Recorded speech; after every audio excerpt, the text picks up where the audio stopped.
So your veggie garden has three key ingredients, I guess, to grow really well. The first one is water. The second one is nutrients. There's a variety of nutrients, more than just the nitrogen, phosphorus, potassium blend. There's about 36 fairly critical micro and macronutrients that any plant needs. The last one is sunlight. So your veggies, much like any other green plant, use photosynthesis to create energy, sugars from sunlight. That's where they get the bulk of their energy. The nutrients balance that, but they use sunlight to create their energy source. So light, unsurprisingly, is critical when it comes to gardening. This time of year is a good tell for what the light in your garden is like. We are now in June. It's early June, and soon we'll have the shortest day of the year. So everything is slowing down now. Plants that we planted, like these ones, in end of April, these were planted on the 26th of April. They've had some time to get growing, so now they've got nice big leaves, which are essentially natural solar panels for collecting sunlight. When you plant little seedlings now, they can struggle. So this one is the raised bed garden on this property that I've planted up at the end of April, and I will show you how I've accounted for sunlight here in this spot.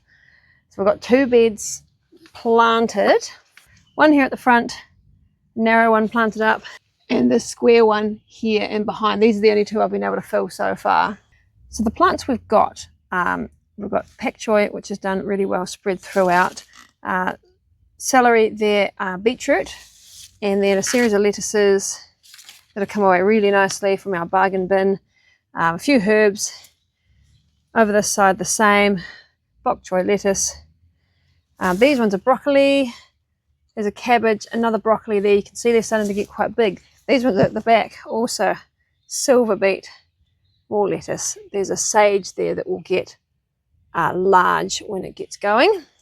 But in terms of light, north is this way. So the sun is shining this way onto the garden. The sun's rising over here. It's setting over there. So this is our sun path across this garden at this darker time of year. Summer, obviously, it's going to come straight up across the top of us. We'll have daylight for a lot longer. I have planted this according to that angle.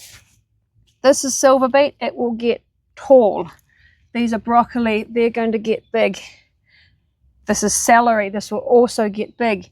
If I had planted those here, when they start to mature, and remember, these will be in the ground for 2 or 3 months. This will be in the ground until I replace it in spring. It's just a pick and go kind of crop. If I planted them at the front, they would have then shaded out the rest of this garden bed because the sun's quite low. It's not striking from up high, it's quite low, and so they would cast shade.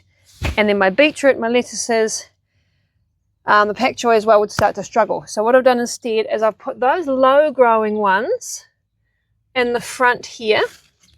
Ignore my foxglove. Alyssum as well, which is a low growing flower, they're all in the front. The bigger ones here in the middle, when they get big, they're only going to shade the other bigger ones here at the back. So that's going to just let the light through the garden, make the most use of the sunlight that we get. The lettuces will stay low. The pak choy here does get a bit tall, but really no taller than that. And that's like a lettuce that's only going to last in the garden for a few more weeks, and then I'll replace it with a smaller one.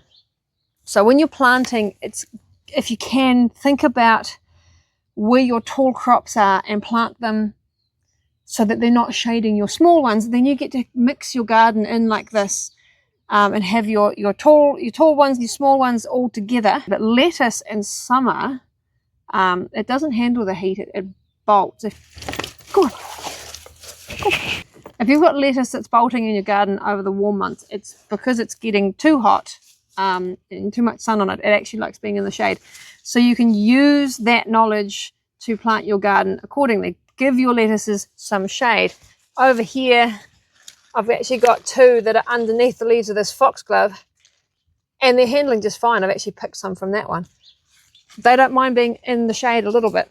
Whereas your broccoli and things like that need lots of sunshine on these big leaves, so we don't want to shade them out.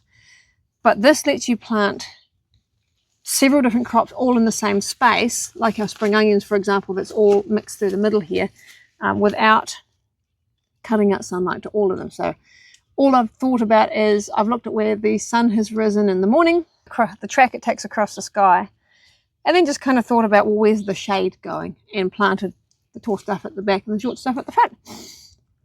And so far, it's working really well.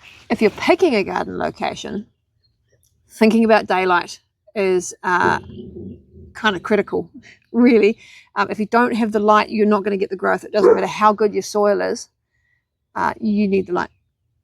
So this one's actually in a nice north-facing position. It's been chosen really well by whoever built it, previous owners.